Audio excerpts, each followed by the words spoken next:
আপনার বিয়ে শাদীর অনুষ্ঠান হয় 3 দিন আগের থেকে মেহেদি সন্ধ্যা, 7 দিন আগের থেকে বড় বড় ডেক বিয়ে বাড়িতে নিয়ে যায় লাগায়া। শুরু হয়ে গেছে এলাকায় বাপরে বাপ ডিস্টি ডিস্টি ডিস্টি ডিস্টি ডিস্টি ডিস্টি ডিস্টি ডিস্টি ডিস্টি ডিস্টির বাড়ির থেকে আসরের নামাজের সময় এক হাজি সাহেব বাইরে হয়ে আসছে। লোকজন ধরছে, আপনি কি শুরু করছেন?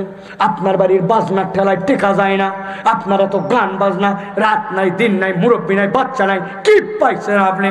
মুরব্বী বলছে, থাম থাম, তোরও বেটি আছে। আমি কি করতে চাইছি নাকি?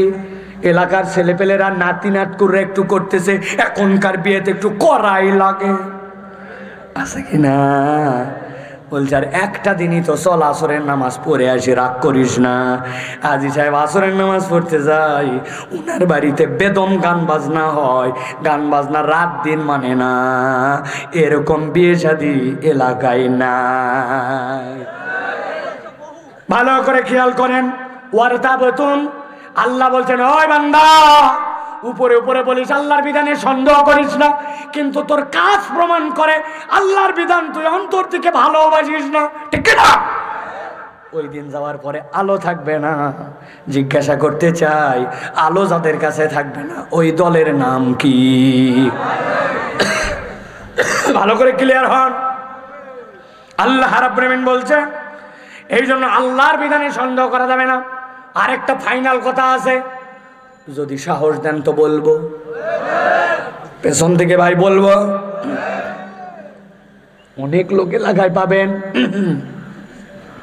নামাজের ওয়াজ করেন, নো প্রবলেম, রোজার ওয়াজ ওরে খুশি, হজের বয়ান শোনার জন্য কলজাটা ফাটে যায়। কিন্তু ওনাকে যদি বলেন এই দেশ থেকে 57,000 কোটি টাকা এক ভণ্ড পাচার করছে, আর কয়েক হাজার কোটি টাকা সবাই মিলে পাচার করছে, বিদেশের টাকা দেশে আসার পরে ওইগুলো ওরা কানাডায় ইংল্যান্ডে বাড়ি বানানোর জন্য যেগুলো চোর নিয়ে গেছে।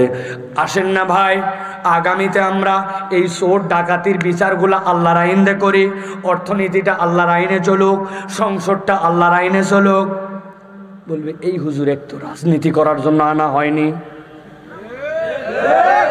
মনে করছিলাম এই বক্তা তো রাজনীতিক কথা বলবে না, ইও দেখি দলের কথা বলে, আল্লাহর আইনের কথা বললে দল খোঁজে, নামাজ পছন্দ করে, রোজা পছন্দ করে, আল্লাহর আইন পছন্দ করে না।